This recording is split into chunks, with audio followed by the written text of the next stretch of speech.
Your life is being decided by what you pay attention to, not by what you care about in theory, not by what you intend to do someday, but by what actually captures your focus hour after hour. Right now, powerful forces are competing for that focus. Algorithms, headlines, notifications, and endless entertainment are all designed to pull your mind away from the work, relationships, and growth that truly matter. This audiobook is brought to you by Elite Mind Audiobooks, where the mission is simple.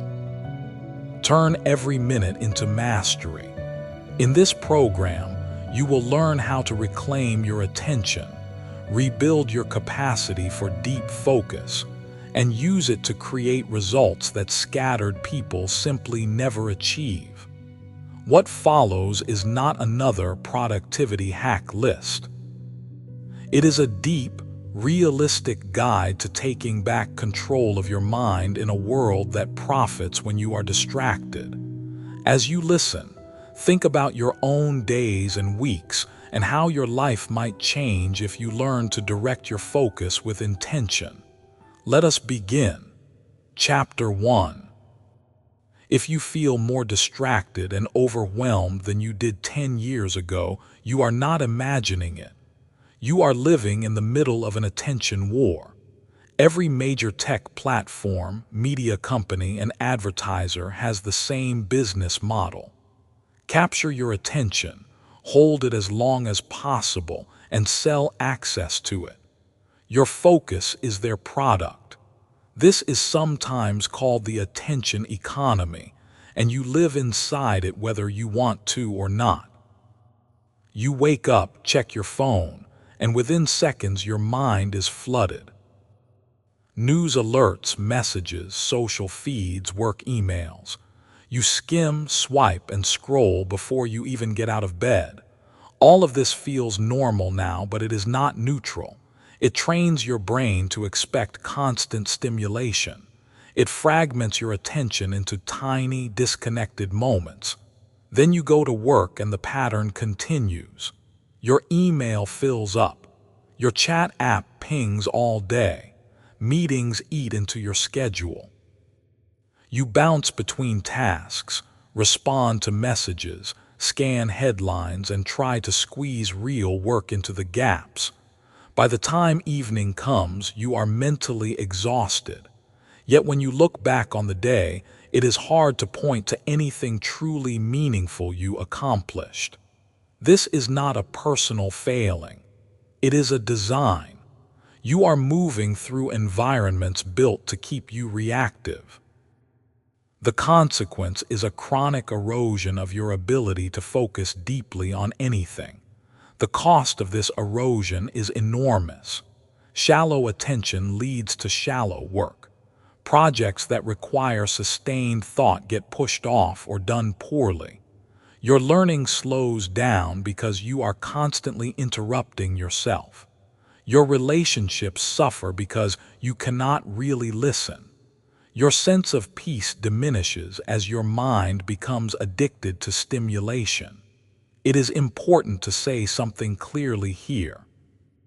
If you struggle to focus, you are not broken. You are a normal human living in abnormal conditions. However, there is a line between understanding the environment and surrendering to it. You cannot control the entire attention economy, but you can control how you participate in it. Before we go further, a brief word of care. This audiobook will talk about attention, focus, stress, and mental overload. It is educational in nature and is not a substitute for medical, mental health, or other professional advice. If you suspect that you may have ADHD, depression, anxiety, or any other condition that affects your focus, please talk with a qualified professional. There is real help available, and combining professional support with the principles in this audiobook can be especially powerful. This book has one central promise. You can rebuild your capacity for deep focus, even in today's world. Not by relying on sheer willpower or unrealistic discipline, but by understanding how attention actually works and aligning your habits and environment with that reality. As you move through this first chapter, begin to notice your own patterns.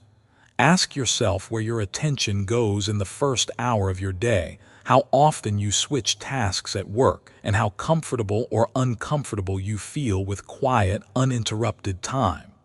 These observations will form the baseline from which you improve. The message of this chapter is simple and sobering. There is a war for your attention. No one will fight to protect it more than you. The rest of this audiobook will show you how. Chapter 2. To control your focus, you must first understand what it is. Attention is not infinite. It is a limited resource with specific strengths and weaknesses. When you know how it actually works, a lot of your struggles make sense. Think of your conscious attention as a spotlight on a dark stage. At any moment, countless things are happening on that stage. Your thoughts, your environment, your body sensations, your memories, and the digital world at your fingertips. But the spotlight can only fully illuminate a small area at a time. Wherever the light goes, you experience more vividly. Everything else fades into the background. Your brain likes to think it can shine the spotlight on many things at once. In reality, it cannot. What people call multitasking is usually rapid task switching, the spotlight jumping back and forth quickly. Each jump has a cost. Your brain has to reorient itself to the new task, reload details into working memory, and suppress the previous activity. Researchers have found that frequent switching can reduce performance, increase error rates, and leave you feeling mentally drained. This is one reason you can feel exhausted after a day of doing everything, and yet accomplish very little that truly matters. The switching itself consumes energy without creating value. Another important piece is working memory. This is your brain's mental notepad, the place you hold small amounts of information while you use it. Working memory is limited. When you overload it with distractions, notifications, and partial tasks, your ability to think clearly about any one thing deteriorates. On a chemical level, your attention is influenced by dopamine, a neurotransmitter involved in motivation and reward. When you check your phone and see a new notification, a tiny burst of dopamine rewards you. Over time, your brain learns to crave these little hits. This is one reason why it is so easy to reflexively check your phone dozens or hundreds of times a day. You have trained your brain to seek stimulation. It is important to distinguish between stimulation and satisfaction. Rapid hits of novelty feel good in the moment, but rarely lead to lasting fulfillment. Deep focus on a meaningful task is often uncomfortable at first, but leads to a deeper sense of satisfaction and progress. Your brain is wired to chase the quick reward unless you deliberately train it otherwise. Some people worry that phones and social media have permanently damaged their brains. Current evidence suggests this is too pessimistic. Your brain remains plastic, which means it can change and adapt throughout your life. The same way you can train yourself into fragmented attention, you can train yourself back into deeper focus. It takes time and repetition, but it is absolutely possible. Here is a useful way to think about it. Your capacity for focus is like a muscle. If you almost never use it, it weakens. If you train it regularly, it strengthens. The training does not have to be dramatic. It just has to be consistent and intentional. As you go through your day, begin to notice when you are really focusing on one thing and when you are jumping between many.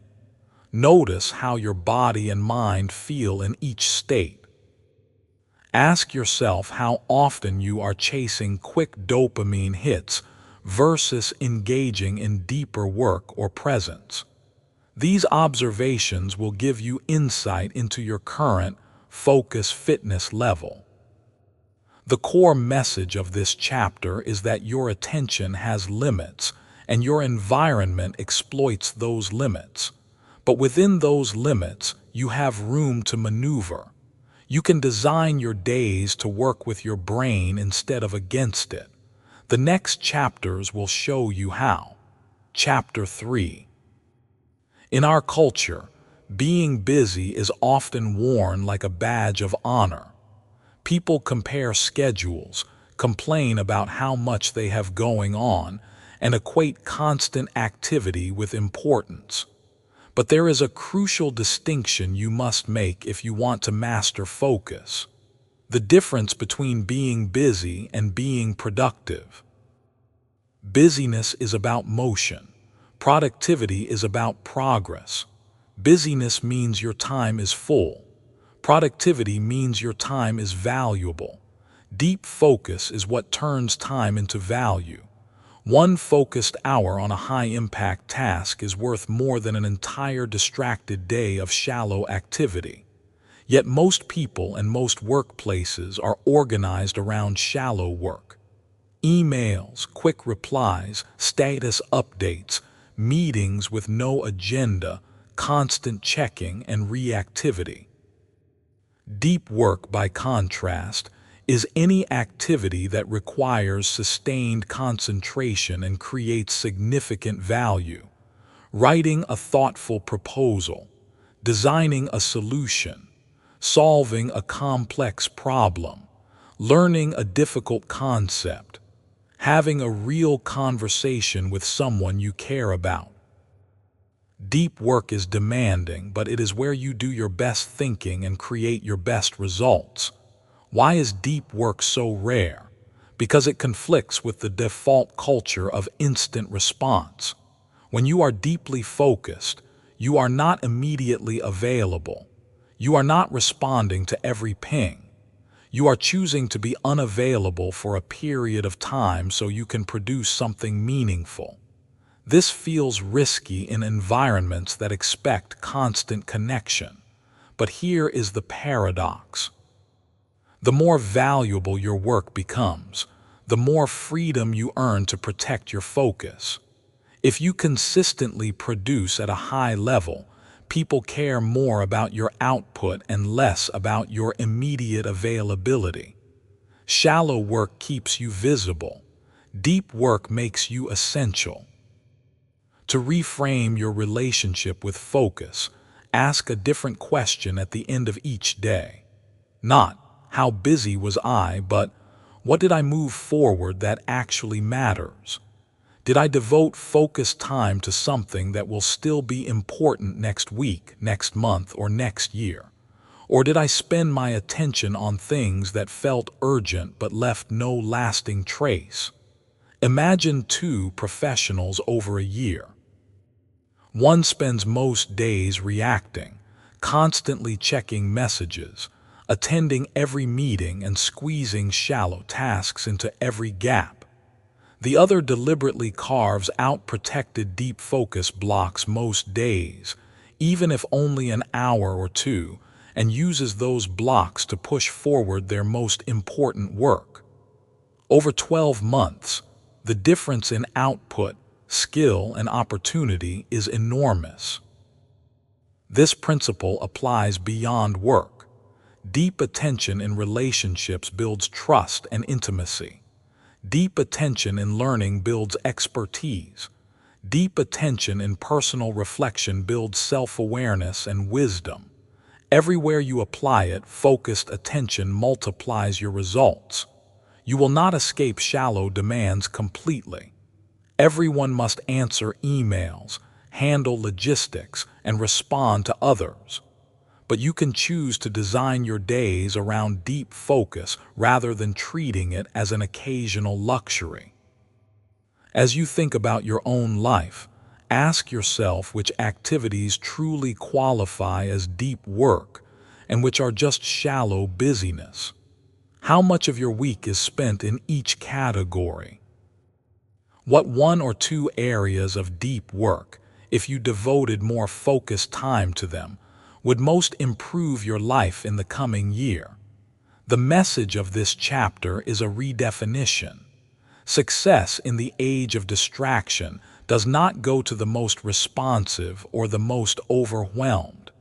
It goes to those who consistently make room for deep, focused work on what truly matters.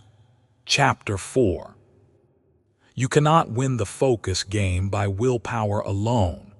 If your phone is lighting up next to you, your email is open, and your workspace is cluttered, you are fighting uphill. The environment will win eventually. The smarter approach is to design your environment so that focus becomes the default, not the exception. You make distraction less convenient and concentration easier. Start with your physical space. Imagine an American office worker named Lisa. She wakes up determined to focus. She sits at her kitchen table with her laptop, but the table is covered in mail, kids' homework, and yesterday's dishes.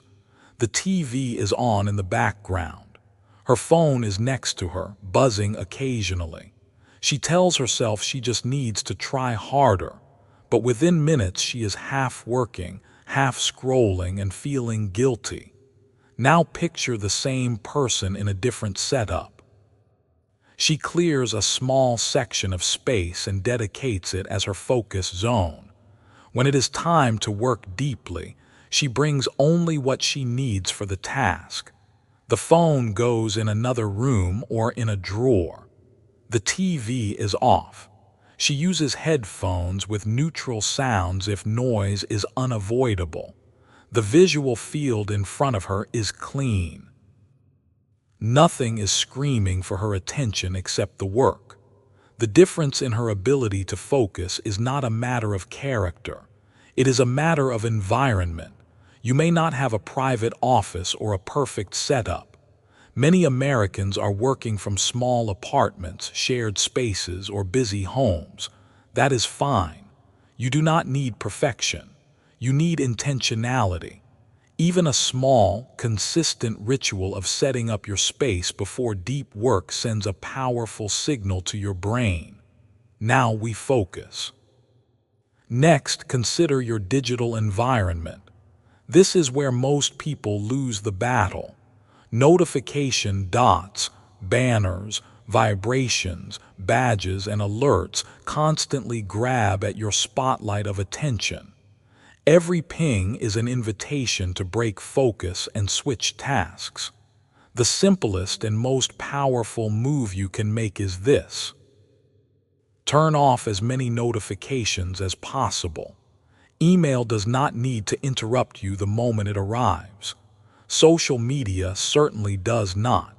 Most app alerts are someone else deciding what deserves your attention. Reclaim that decision. Decide when you will check messages, instead of letting messages decide when they will check you. For example, you might check email 2 or 3 times a day at set intervals, rather than grazing on it every few minutes. You might move social and entertainment apps off your home screen or delete them from your phone entirely and only use them from a computer. Do not underestimate how much friction changes behavior. If you make distracting apps just a little harder to access, your usage often drops dramatically without any heroic effort. There is also the browser. Tabs are silent distractions waiting to pull you away. When you sit down for deep work, close everything you do not need. If you tend to drift to certain sites mindlessly, use website blockers to keep them off limits during your focus blocks. This is not about self-punishment. It is about creating a clean mental stage for the task at hand. Think of your environment as a form of invisible discipline. Once you set it up, it does some of the work for you. A phone in another room does not tempt you. A clear desk does not distract you. A quiet browser does not interrupt you. As you look at your own spaces and devices, ask yourself a few questions. What in my physical space pulls my attention away when I am trying to focus? What in my digital environment interrupts me most often? What small changes could I make this week to reduce those distractions, even by 20%? The message of this chapter is this: stop trying to focus in an environment designed for distraction. Instead, design your environment for focus, so discipline becomes easier and deep work becomes possible. Chapter 5. If focus is like a muscle, how do you train it? The answer is simpler than you might think, but it requires consistency. Training your focus means spending intentional time concentrating on one thing at a time, while gently resisting the urge to switch.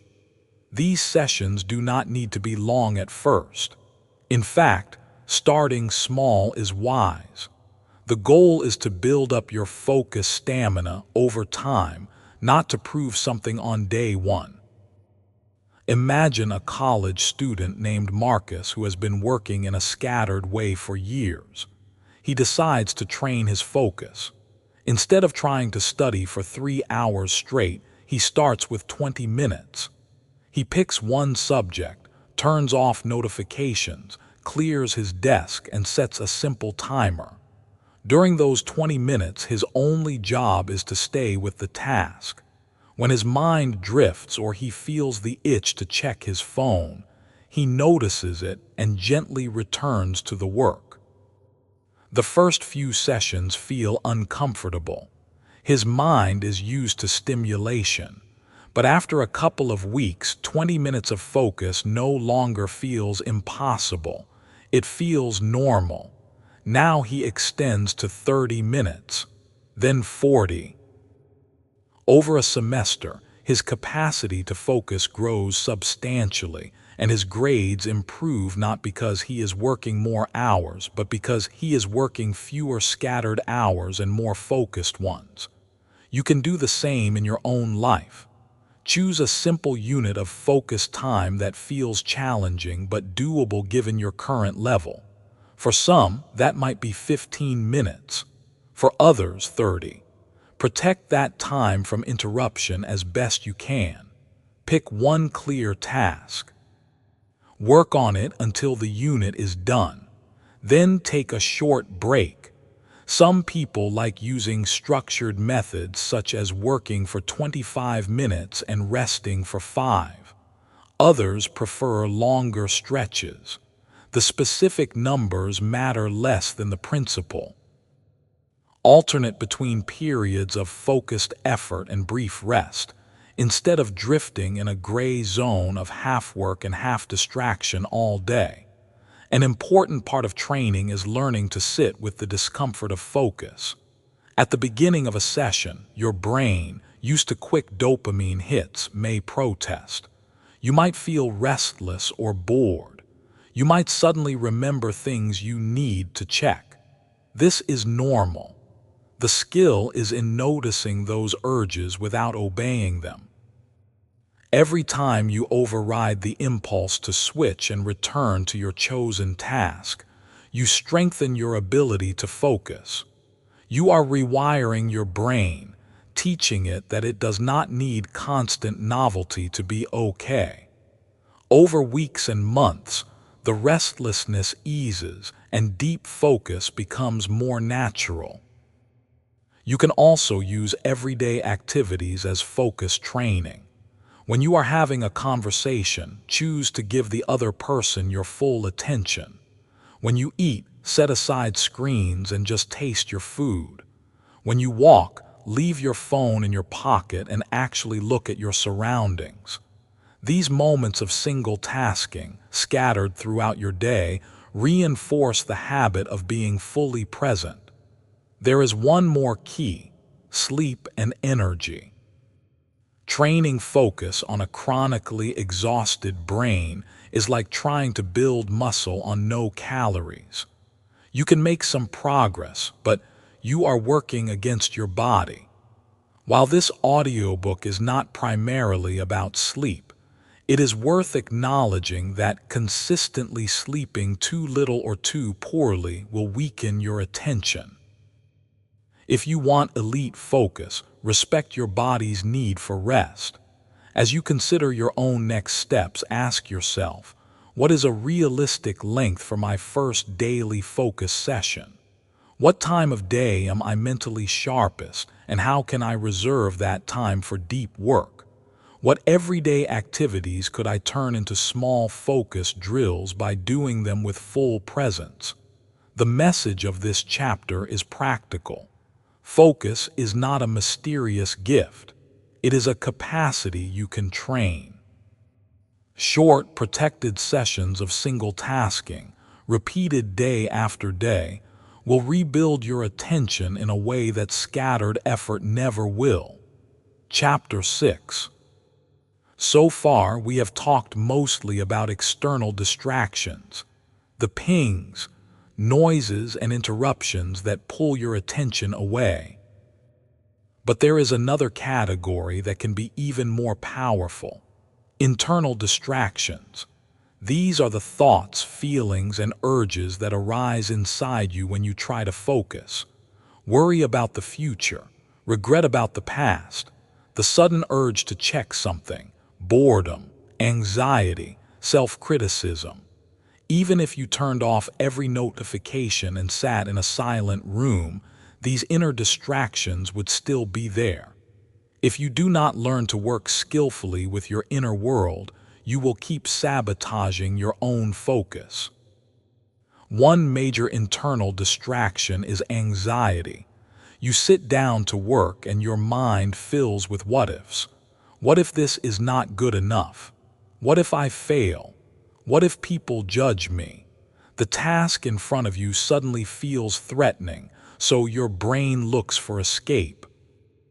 Checking your phone or email becomes a way to reduce that discomfort temporarily. Another is boredom. Deep, focused work does not always feel exciting.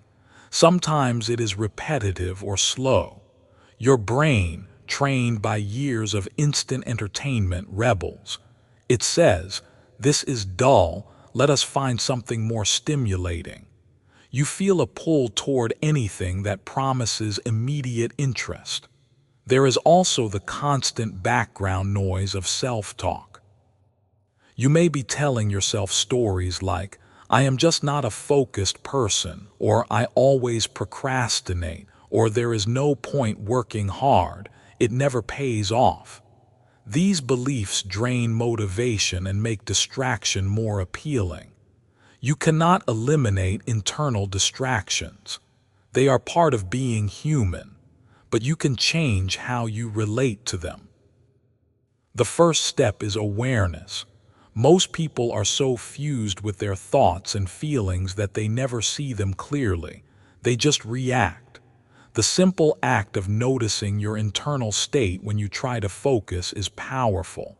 I am feeling restless. I am worrying about the outcome. I am telling myself this will be hard. Giving your experience a name creates a little space. The second step is acceptance. This does not mean resigning yourself to being distracted. It means dropping the fight against normal human emotions.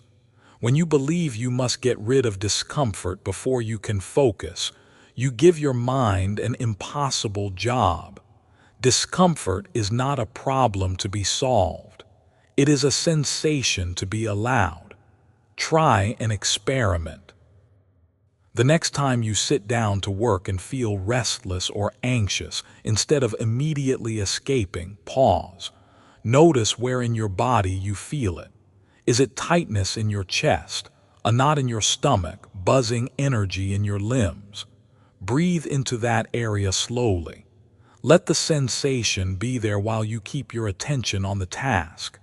You are teaching yourself that you can work with discomfort present. Over time, its power over you decreases. The third step is to question unhelpful thoughts. When your mind says, "I am just bad at focusing," you can respond internally with, "I am learning to focus." And like any skill, it will improve with practice. When it says, "This is pointless," you can remind yourself why the work matters to you in the bigger picture. You are not arguing with every thought. You are simply choosing which stories to believe and reinforce. A brief note of care here. If your internal experience feels overwhelming, if anxiety, depression, or intrusive thoughts are significantly impairing your daily life, please consider speaking with a therapist, counselor, or other mental health professional. There is real strength in getting support. The tools in this audiobook are powerful, but they work best when integrated with appropriate professional help if needed. As you go about your week, pay attention not just to what distracts you from the outside, but to what arises on the inside when you try to focus. Ask yourself, what emotions tend to show up when I sit down to do important work? What stories does my mind tell me in those moments? How might my focus change if I learn to let those experiences be there without obeying them? The message of this chapter is subtle but crucial. Mastery of focus is not just about controlling your environment. It is about changing your relationship with your own thoughts and feelings so they no longer run the show. Chapter 7. Focus is not only a personal skill, it is also a strategic advantage in your career or business. In a typical American workplace today, distraction is built into the culture. Open offices, constant email, chat platforms, and a meeting-heavy schedule make deep work rare. If you can learn to focus in this environment without becoming isolated or unresponsive, you gain a powerful edge. Consider a mid-level manager named David. His days used to vanish in a fog of meetings and email. He prided himself on being responsive, but his real projects were always behind. After learning about deep work, he decided to redesign his schedule. First, he identified his highest impact responsibilities, the tasks that, if done at a high level, would make the biggest difference over the next 6 to 12 months. Strategic planning, mentoring key team members, and solving a couple of persistent process problems topped the list. Then he blocked off 90-minute focus sessions 3 times a week on his calendar, labeled simply deep work. During these blocks, he shut his door if possible, or used headphones if not. He turned off notifications and set his email status to heads down, will reply by time. He used each block to work on one high-impact task. At first, he worried about how colleagues would react. But when his quality of work improved, when he started delivering solutions instead of just status updates, the value was obvious. His team began to adopt similar practices. His reputation shifted from always available to highly effective. You may not have full control over your schedule, but you probably have more control than you think. You can start with one protected focus block per week and expand as you prove the value to yourself and others. Communication norms matter too. If you treat every email or message as urgent, people will learn to expect instant replies. If you respond in batches at set times, people learn that pattern as well. You can still be reliable without being constantly available. Meetings are another major drain on collective focus. While you may not be able to cancel all of them, you can influence their quality. Propose clear agendas. Ask whether a meeting is needed or if a short document would suffice. Protect blocks of time before and after critical deep work sessions from being scheduled. If you run a business or lead a team, you have an opportunity and responsibility to create a culture that respects focus. This might mean agreeing on focus hours, where meetings and chat are minimized. It might mean modeling deep work yourself and sharing the results. It might mean rewarding outcomes more than visible busyness. For entrepreneurs, focus is even more critical. You likely wear many hats and have endless possibilities for what you could work on. Without disciplined focus, you will scatter your energy across too many projects and see little progress. The most successful founders are not those who chase every new opportunity. They are those who decide with clarity what matters most now and give it their full attention. As you reflect on your own work life, ask yourself, what are the one or two types of deep work that create the most value in my role or business? How much time do I currently devote to them each week? What is one concrete way I could protect a small block of time for this work in the coming week? The message of this chapter is strategic. In a workplace culture built on distraction, the person who can focus becomes the person who moves the needle. Protect your focus, and your value will rise. Chapter 8. Focus is not just about work. It is about how you live. The same scattered attention that keeps you from doing your best work also keeps you from living your best life. Think about your relationships. When was the last time you gave someone your full, undivided attention for more than a few minutes? No phone on the table, no glancing at the TV, no half listening while thinking about something else. Just being fully present with another human being. For many people, this is now rare. Families eat dinner with screens in everyone's hands. Couples sit together scrolling separate feeds. Parents half-watch their kids while answering emails. Friends hang out but talk more to their phones than to each other. Yet when you remember the most meaningful moments of connection in your life, they probably involved deep attention. Someone really listened to you. You listened to them. Time seemed to slow down. That is the power of focused presence. You can bring focus to your relationships by making small but intentional changes. When you come home from work, you might choose to put your phone away for the first 30 minutes and be fully present with your family. When you meet a friend, you might leave your phone in your pocket or bag and resist the urge to check it. When your partner is speaking, you might look them in the eyes and really listen instead of composing your response. The same applies to your relationship with yourself. Many people have forgotten how to be alone with their own thoughts. The moment there is silence, they reach for stimulation. But reflection, insight, and self-awareness require quiet. If you never give your mind space to wander without distraction, you miss the chance to understand yourself at a deeper level. Simple practices can help. Taking a short walk without headphones. Sitting quietly for a few minutes each day, watching your thoughts without trying to change them. Journaling your reflections at the end of the day. These are not luxuries. They are investments in your inner life. Rest and leisure also benefit from focus. Mindless scrolling does not truly recharge you. It numbs you temporarily while often leaving you more drained. Rest that restores you is usually more intentional.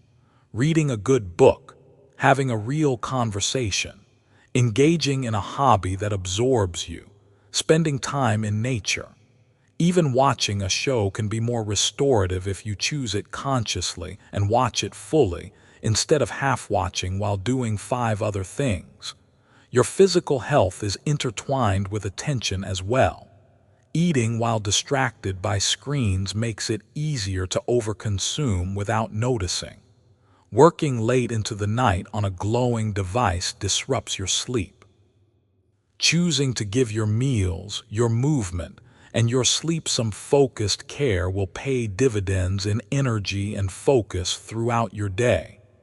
As you think about your personal life, ask yourself, where am I most often half there? With whom do I want to be more present? What is one small daily ritual I could adopt to bring more focus into my relationships or my inner life? The message of this chapter is that focus is not just a work skill. It is a way of being. When you learn to bring your full attention to whatever you are doing, you increase not only your productivity, but also your sense of meaning, connection, and peace. Chapter 9. You have learned a lot in this audiobook.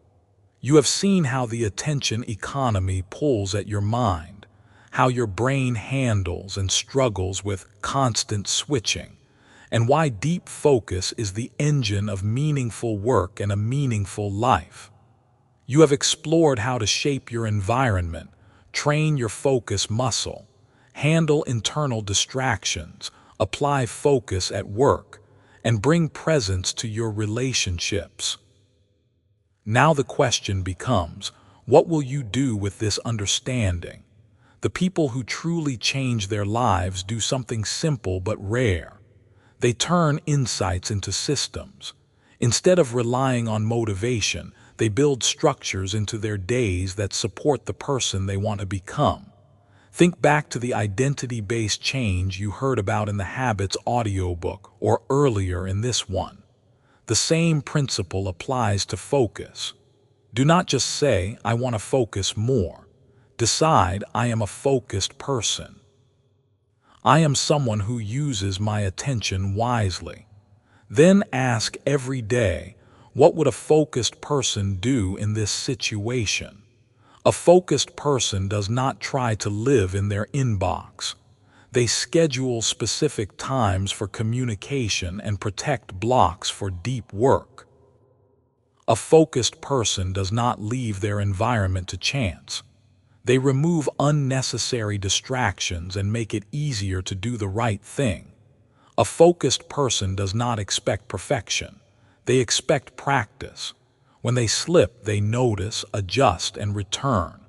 You can translate this into a simple daily system. In the morning, take a few minutes to decide what truly matters today. Not a long list, just 1 to 3 important tasks that, if given real focus, would move your life or work forward. Ask yourself, if I could only make progress on one thing today, what would it be? Then, wherever possible, schedule at least one protected focus block for that work. It might be 30 minutes before the rest of the house wakes up, an hour at lunch, or a 90-minute session in the afternoon. During that time, clear your space, silence your devices, and practice deep work on that one thing. Throughout the day, sprinkle in small acts of presence. When you talk with someone, really listen. When you eat, taste. When you walk, notice. These moments are like micro-workouts for your attention.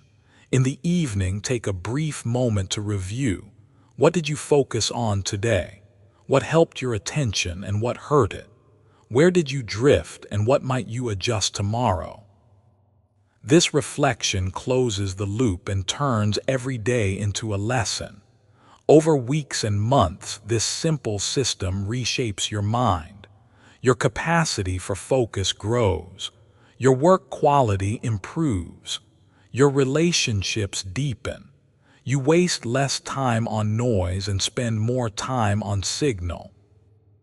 You begin to feel, perhaps for the first time in a long time, that your days are aligned with what you actually care about. You will still live in a distracted world. The attention war will not end, but you will no longer be an unarmed bystander. You will be a conscious participant, choosing where your spotlight of attention shines. As you end this audiobook and return to your life, remember that focus is built in moments, not in grand gestures. The decision to silence a notification. The choice to stay with a task for 5 more minutes. The willingness to sit with a bit of boredom instead of escaping into your phone. These small acts, repeated, create a focused life. Turn every commute, every workout, every quiet moment into an opportunity to strengthen your attention. Use what you have learned here not just as ideas, but as daily practice. Your mind is your most valuable asset. Guard it, train it, direct it, and watch what happens when you finally give your best attention to the things that matter most. Thank you for listening to The Focus Advantage. Now, take your next focus step.